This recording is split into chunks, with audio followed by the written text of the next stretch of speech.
দুপুর বন্ধুরা, কেমন আছো তোমরা? আশা করছি সবাই খুব ভালো আছো, সুস্থ আছো। আমিও এক প্রকার আছি।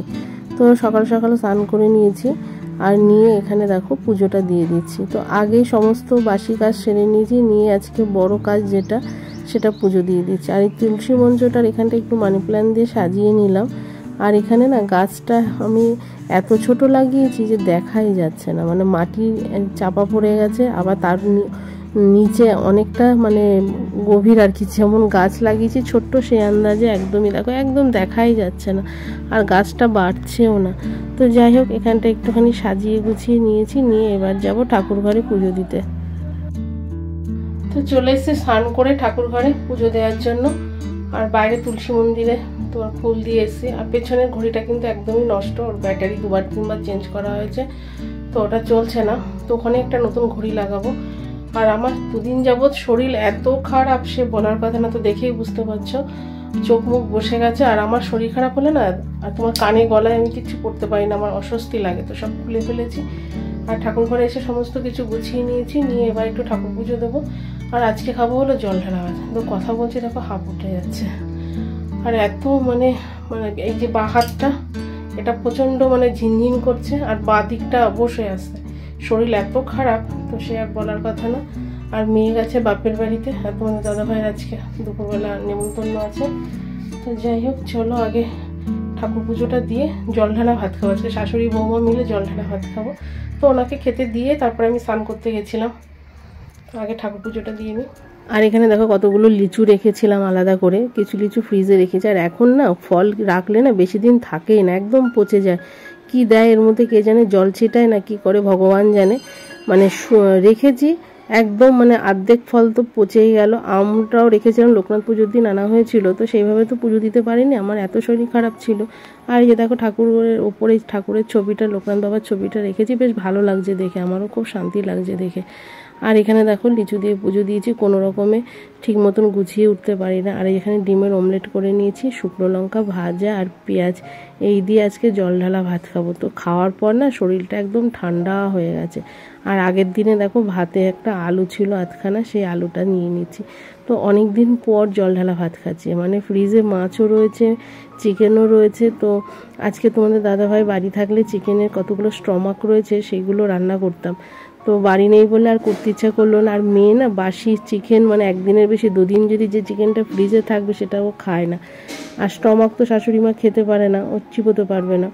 তো যাই হোক, দুপুরবেলা তো শাশুড়ি বৌমা এই দিয়ে আজকে দুপুরে খাওয়াটা কমপ্লিট করলাম। শুকনো লঙ্কাটা যা ঝাল ছিল আর যা দারুণ লাগছিল খেতে, মানে অসুস্থ শরীর, এই জল ঢালা ভাত খেয়ে না আমি একদম চাঙ্গা হয়ে গেছি বলতে পারো। তো খুব ভালো লাগছিলো খেতে, মুখে তো একদম স্বাদ ছিল না। আর এইটা দিয়ে খাওয়ার পর মানে এই শুকনো লঙ্কা দিয়ে ভাতটা মেখে খেলে না দারুণ লাগে। আর দেখবো জল ঢালা ভাত না, এই ভাতটা তখন ঝরঝরে ছিল।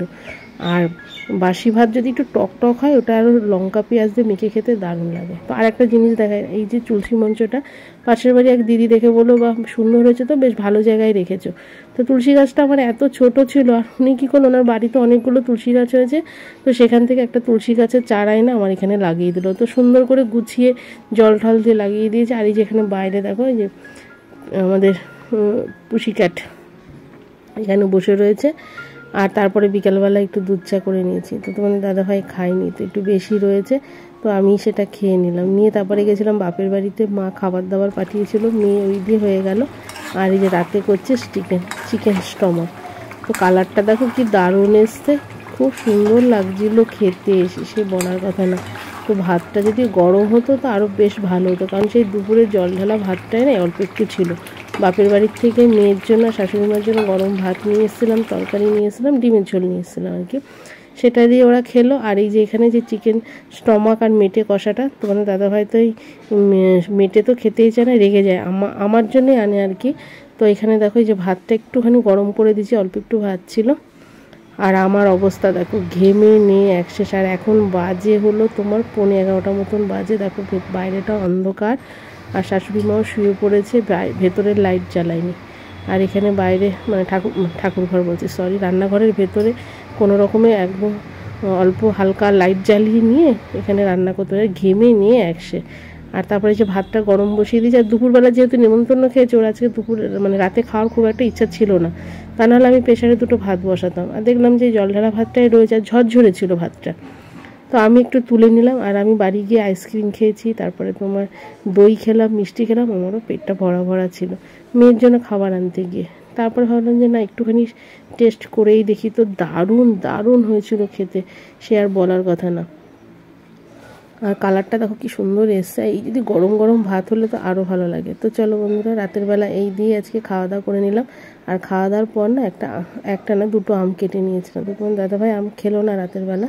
আর রাতের বেলা মাংস খাওয়ার পর না আমার একটু কিছু না খেলে ভালো লাগে না। ফ্রিজে কোল্ড ড্রিঙ্কস নেই। তারপরে দেখো দুটো আম কেটে নিলাম, তারপরে খেয়ে মানে মুখে স্বাদ ফেরালাম। তো চলো বন্ধুরা, আজকের মতন এই পর্যন্ত।